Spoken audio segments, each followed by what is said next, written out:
Hi everyone, so in this video we're going to take an in-depth look at the fear of driving. Where does this fear come from? What makes you scared of driving? And how can you get rid of it? Well, just in case you don't know, my name's Paul and I've been working with anxious drivers for the last 20 years. I've taught over 1,000 people to drive and in real life, and I now work with people online all over the world to help them overcome their fear of driving. So, where does a fear of driving come from? Well, I've mentioned this before, but I'm going to go into it in more detail than I ever have before. A fear of driving has nothing to do with driving. The more you go out driving to try and get rid of it and to try and get back to how you used to be, and you think, I'm just going to beat it, I'm going to get over this, I'm going to do it, and I'll be okay. And you psych yourself up and you think, I'm going to do it tomorrow, I'm going to get in the car and I don't care what happens, I'm just going to push through and I'm going to do it. And then you fail. What happens is every single time you fail to drive a car, you are what we call compounding failure. Every time you fail at something, it gets worse and worse and worse and worse. You might have heard of this as people building up a complex about something. This is what happens. The failure piles on top of failure after failure after failure, and all you're doing by driving is making the problem worse. This is a really common thing people do, and if you're listening to this, you may well have tried this yourself. People just think, I'm going to do what we call exposure therapy. I'm just going to get in the car and I'm going to stick it out and I'm going to beat it. It's not going to work. The best you can do with that method is you may push the problem from driving into something else. Someone left a comment on one of my videos a few weeks ago now, and they said to me, I had a fear of driving and I got rid of it by just pushing through it, and then I had a fear of this other thing and I got rid of that by just pushing through it and facing up to it, facing my fear. And then they said I had another fear of something else and I faced up to that and I beat that as well. And I said to them, have you ever wondered why you keep getting rid of one fear and then another one comes along and another one? And I said, well, don't you realise that you're just pushing your fear from one place to another? Do you get it? So you see, all they're doing is they're pushing their fear from driving to flying to trains. And then they said, well, I don't have a fear anymore. I don't have a fear of anything. No, but have you noticed how you're having trouble sleeping at night? And this is an example, I'm kind of mixing up a real one with how it could go. But this is the thing, people don't realise if you get rid of the fear of driving just by forcing yourself to drive, you'll just push the problem elsewhere. So you may have a fear of driving, followed by a fear of flying, by a fear of trains, and then you might not have any fear and you think, well, I've got rid of it. But then you have trouble sleeping at night, and then you start feeling sad about other things. You see, a problem will present itself in many different ways, and it will move around until you fix it. So you may have got rid of your driving problem, but you've just forced it somewhere else, and now you need to get rid of that problem instead. This is the difference between amateurs and professionals. There are unfortunately many amateurs online who think that they're experts in driving anxiety, and they'll tell you these stupid things about positive feedback loops and just keep giving yourself positive suggestions and use affirmations. People listen to these audio tracks in the morning and they say things like, you can drive, you can drive, you can drive, and they go, I can drive, and they're psyching themselves up, and then they get in the car and they fall apart and can't drive. Let's go over how you actually get rid of this problem once and for all. The problem is that your driving issue has nothing to do with driving. That's right, your fear of driving has nothing to do with driving whatsoever. You see, your fear of driving is a symptom. It's the way that another problem is presenting itself, another problem is showing itself to you in that way. That's why earlier on, when we said about you get rid of the driving and it goes elsewhere, well, imagine you've got this problem in your mind and he wants to make you aware of it. So he thinks, I know, I'm going to make them scared of driving and then they'll go and give me help. But you don't get scared of driving, so the problem's then going to think, Oh right, well they're not listening to me there, so instead I'll make them scared of flying. And it will move around because you've got this problem in your mind which is screaming out for attention. Now what is this problem? This is some of the new in-depth detail that I'm going to go into now that I've never mentioned before. Well, you see what this problem is when you've got two conflicting thoughts in your mind. I'm going to give you an example of a case I worked on with someone. Now, this may sound completely crazy, but you have to understand that this is how this works. And the more people say, oh no, it's just to do with driving. If you want to believe it's just to do with driving and you don't believe what I'm going to say, well, that's up to you. You can go ahead and keep believing that.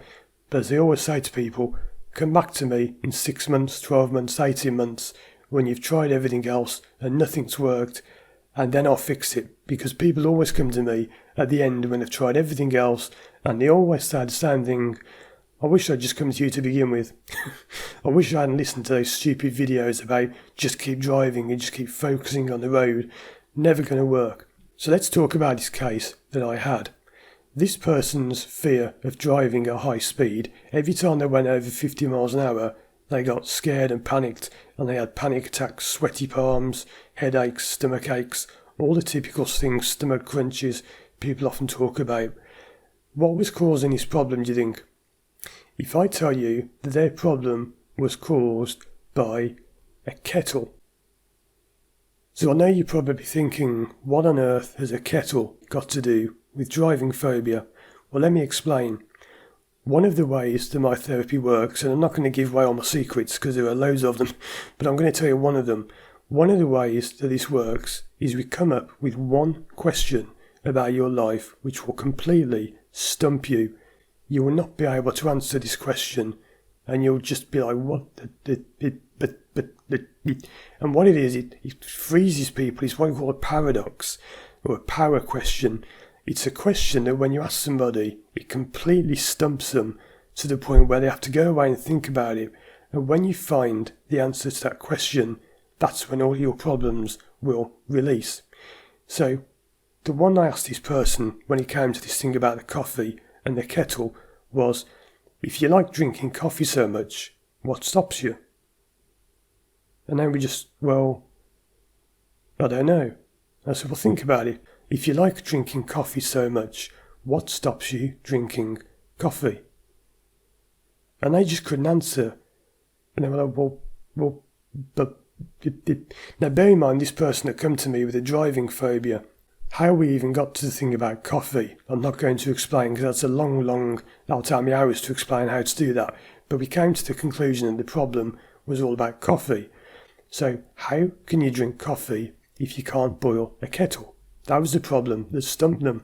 When you ask someone a question that they just can't answer, they have to go deep into their mind to really think about the root cause of the problem. And they were like, well, oh, hold on, I remember something. When I was a kid, and this is how people speak, they slow down, because when people slow down and they're talking like this, what do you think's going on in their mind? Well, they're going deeper and deeper and finding the cause of the problem. So they were talking like this, and they said, well, when I was a kid, I remember I had this drink one day and I poured the water out the kettle and I burnt myself. Bingo, gotcha, that's what I'm thinking. So when you were younger, you went to have a hot drink, you poured the water out the kettle and you burnt yourself. When they came out of it, they said, no way, absolutely no way. And I said, what? And I said, well, go on then. So how do you feel about driving now? And they were just, no way, no way, no way. And I said, how do you feel about driving? And they said, what do you mean driving? And I said, how do you feel about driving a car now? And I said, well, yeah, what's the problem? I can drive a car. And they didn't even remember that they'd had a problem driving a car. That is so common that when people get rid of a problem, they can't even remember coming to me with that problem. And they say, what do you mean driving a car? How's that a problem? And I said, well, remember, you came to me because you couldn't drive a car, right? Did I? Yeah. And I said, what are you thinking now? And people are just gone. This is such a funny part of my job when people's minds are just blown and they cannot think of what to say. They are lost for words. So let me explain what's going on there. What happened is, when this person was younger, they poured themselves a hot drink, but they scalded themselves with the boiling water from the kettle. So their subconscious mind, or unconscious mind if you prefer to call it that, had remembered that they were burnt when they poured water from a kettle. That had given them a fear of boiling a kettle, which was stopping them from drinking coffee. That was the cause of their driving phobia. So that fear of kettles and hot drinks and hot water had shown itself as driving anxiety. You see, the driving has nothing to do with it. The driving was just a way that the problem was jumping up and down saying, hey, you've got a problem, help me out. And he was thinking, I know, I'm going to give them a driving phobia and then they'll get help for me. Do you see how it works? It's got nothing to do with driving. So please do me a favour. These people who've got no idea what they're doing and they're talking about, buy my course of driving lessons to get rid of driving anxiety, or I can help you cope with anxiety. You don't want to cope with it, you want to get rid of it, you want to fix it. It's no good, these downloadable programs. I had anxiety and I've made this 5-step plan. Listen to my MP3 track overnight and you'll get rid of the problem. How is driving lessons or a downloadable program ever going to lead you to the problem of kettles? How would you ever have found that problem by going to a therapist who sits reading you a script from a book? You are driving your car and your car has turned into a magical white fluffy cloud and you feel so safe, and the driving test examiner smiles at you and says, you've passed your test. What a load of absolute rubbish those things are. The real cause of the problem was kettles and coffee and scolding themselves. That then released their driving issue. So there you go. I hope you can see from that video how a fear of driving has zero to do with driving. To sum up what I've said, the problem isn't the problem. So you see, you're just experiencing driving anxiety because of something else that's a problem in your life. And once you fix that something else, then your driving anxiety will go. But it's got nothing to do with driving or driving lessons, taking advanced lessons, reading up on vanishing points and watch this part of the road and move your vehicle more to the left. None of that is ever going to work. You need to get to the real problem and fix the real problem. And if you want help with doing that, just contact me and we'll book a session in. You can have a free consultation call, we'll talk about the problem, and even from that call I'll get a good idea what the problem's caused by, and normally I can fix most cases in under an hour. It does sometimes take longer, it can go on. It's not important how long it takes, the main thing is we get to the cause of the problem and fix it. Check out these other videos on the screen now for more free help, and subscribe to my channel if you enjoyed this video and would like to see more. Leave any questions in the comments, and I'll see you again soon for more videos.